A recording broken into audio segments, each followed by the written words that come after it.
The scratching stopped the moment I opened the door, and that's when I knew something was already inside with me.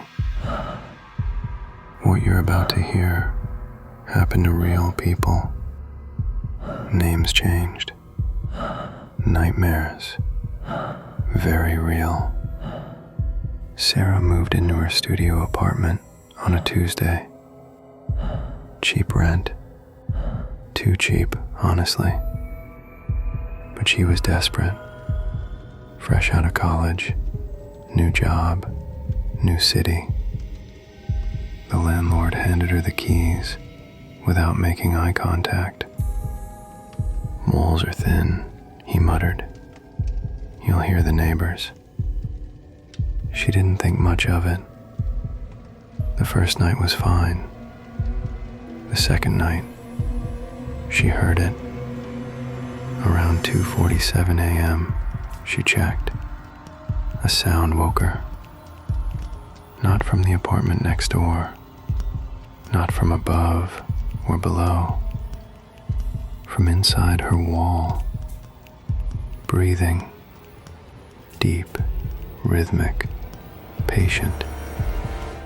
Sarah sat up, heart hammering. She pressed her ear against the bedroom wall, the one facing the living room. The breathing continued. In, out, in, out.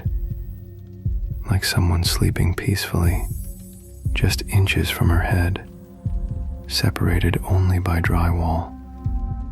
She convinced herself it was pipes, old building sounds, HVAC system. But pipes don't hold their breath when you knock on them. And when she knocked, it stopped. Complete silence. For exactly 11 seconds, she counted. Then it started again. Slower this time, more deliberate. She didn't sleep that night, or the next 3 nights. By Friday, Sarah was a wreck. She'd been pressing her phone against the wall, recording. Nothing. Complete silence on playback. But she heard it every night, always starting at 2:47 a.m., always from the same spot. Her co-workers noticed. "You look exhausted," they said. She almost told them. Almost. Instead, she called her landlord. "The walls," she said, trying to sound rational. "I think there might be something in the walls. Like an animal? Or maybe..." "No animals in the walls," he interrupted. Too quickly. "Building's solid. You're probably just hearing things."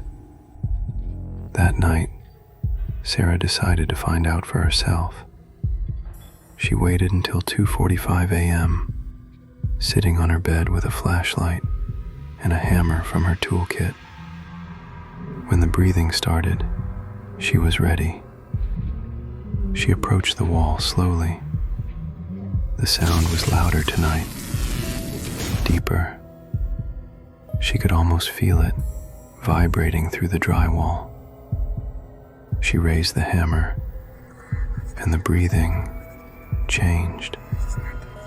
It became faster, excited, like whatever was in there knew what she was about to do and wanted her to do it. That's when Sarah ran, grabbed her keys, her phone, her wallet, left everything else. She spent the night in her car in a 24-hour diner parking lot. The next morning, she went back with her brother. He thought she was losing it, but he came anyway. They entered the apartment together. The bedroom wall had a hole in it, not from the inside where Sarah would have hit it, from the other side.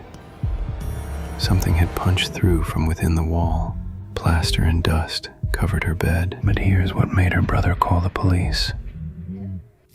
In the hollow space behind the wall, they found a sleeping bag, empty water bottles, granola bar wrappers, and a pillow with an indentation still fresh in it.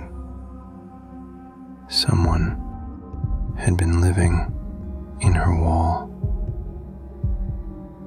The police searched the building. They found entry points in the basement, hollow spaces between apartments that ran the entire height of the building, crawl spaces that shouldn't exist in a building that age. They never found who was in there, but they did find something else in that hollow space behind Sarah's wall, scratched into the wooden beam in what looked like fingernail marks.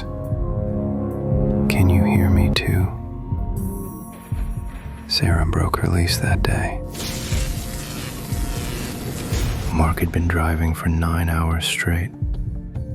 Interstate 40, somewhere in Oklahoma. The kind of empty highway where you forget what state you're in. His phone died an hour ago. GPS went with it. He just needed to sleep. The motel appeared like a mirage. Single story, 12 rooms, neon sign flickering, vacancy in pink light. The parking lot was empty, except for one car, covered in dust like it hadn't moved in weeks. The clerk was old, ancient really. He slid a key across the counter, an actual metal key, not a card, without asking for ID or payment. Room 7, he rasped. Checkout's at 10. Mark was too tired to question it. Room 7 smelled like cigarettes and bleach. One bed, one lamp, one chair. The kind of anonymous room that exists in 1,000 motels across America. He collapsed onto the bed without even removing his shoes. Sleep came fast. He woke to whispering. The room was dark. He must have been asleep for hours. The whispering was coming from the bathroom. The door was closed, but light leaked from underneath it. Mark's throat went dry. He hadn't left that light on. The whispering continued. Multiple voices, overlapping. He couldn't make out words, just the urgent, hushed tone of people having a conversation they didn't want overheard. Mark stood slowly. Every instinct screamed at him to grab his keys and run, but he needed to know. He approached the bathroom door. The whispering stopped. Then one voice, clear as day, from right behind the door. He's awake. Mark yanked the door open. Empty bathroom, light on, shower curtain pulled back, nobody there. But the mirror was fogged over completely, like someone had just taken a hot shower. And in the condensation, someone had written, "Wrong room." His heart stopped. He spun around to check the room number on the inside of the door. Room 6, not room 7. The key in his pocket said 7, but somehow he'd opened room 6. Mark grabbed his bag and ran. Didn't even close the door behind him. The parking lot was still empty. Even that dusty car was gone now. He sprinted to his truck, fumbled with his keys, and the motel was dark. Every light off, the neon sign dead, like the whole place had been abandoned for years. But his room 6, still had a light on, and in the window, he saw them. 3 figures, standing perfectly still, watching him. Mark drove, didn't stop for gas, didn't stop for anything until the sun came up and he hit the next town 40 miles down the road. He told the police. They said there was no motel on that stretch of highway. Hadn't been one for 15 years, not since it burned down. Mark still has the key. Room 7. He's too afraid to throw it away. Because sometimes, late at night, he hears whispering coming from his closet, and he's never staying in another motel again. 2 stories. 2 people who'll never forget what happened to them. If you've experienced something you can't explain, maybe keep it to yourself. Some things are better left in the dark. Thanks for watching. More stories coming soon. Sleep well.